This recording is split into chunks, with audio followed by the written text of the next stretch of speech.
Sense जानी कहा हमके जनलू काए मीस। इडियट नॉनसेंस जानी कहा हमके जनलू काए मीस।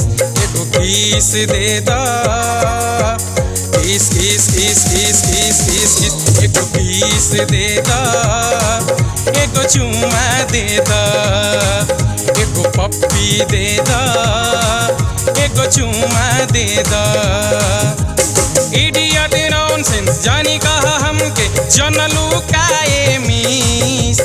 इडियट नॉनसेंस जानी कहा हमके जनलू काए मीस। एगो किस दे दा किस किस किस किस किस किस किस। एगो किस दे दा एगो चुमा दे दा एगो पप्पी दे दा एगो चुमा दे दा।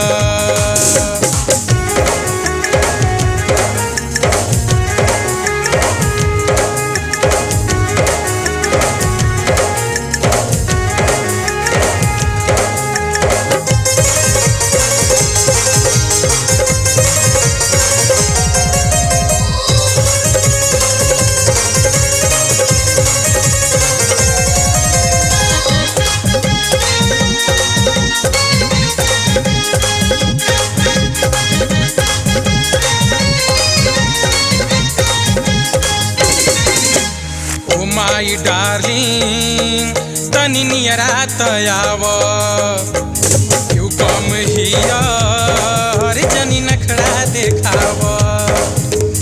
ओ माई डार्लिंग तनी नियरा तयाव क्यों कम हिया रे जनी नखरा देखाव। सॉरी कहे से आज न छोड़ब हाउ तो 420। सॉरी कहे से आज न छोड़ब हाउ तो 420।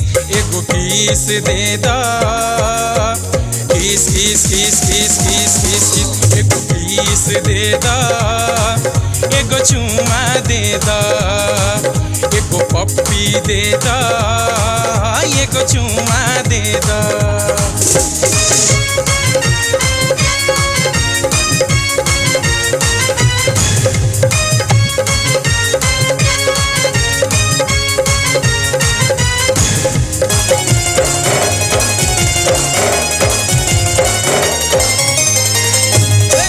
आई लव यू हम तो से करीले तुहरे पर हम तो माई डियर मरीले।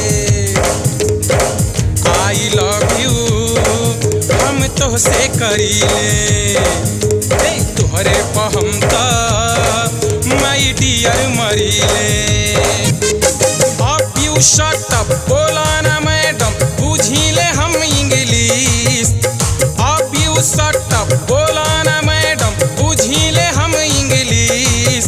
एगो किस दे दा किस किस किस किस किस किस किस। एगो किस दे दा एगो चुमा दे दा एगो पप्पी दे दा एगो चुमा दे दा।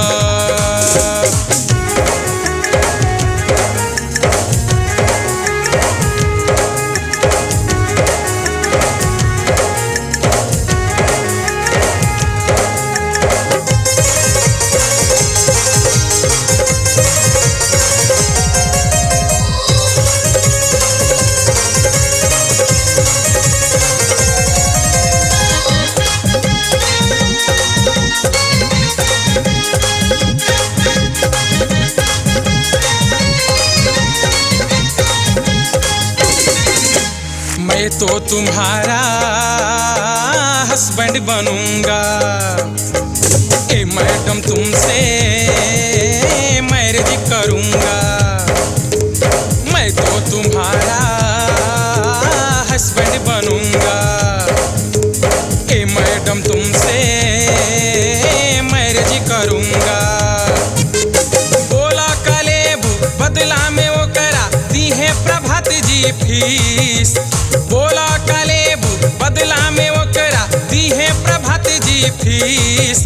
एगो किस दे दा किस किस किस किस किस किस किस। एगो किस दे दा एगो चुम्मा दे दा एगो किस दे दा एगो पप्पी दे दा इडियट नॉनसेंस जानी कहा हमके जनलू काए मिस इडियट नॉनसेंस जानी कहा हमके जनलू काए मिस एगो किस दे दा किस किस किस किस किस किस किस एगो किस दे दा एगो चुम्मा दे दा एगो पप्पी दे दा एगो चुम्मा दे दा एगो पप्पी दे दा एगो चुम्मा दे दा एगो पप्पी दे दा एगो चुम्मा दे दा अरे दे दा ना।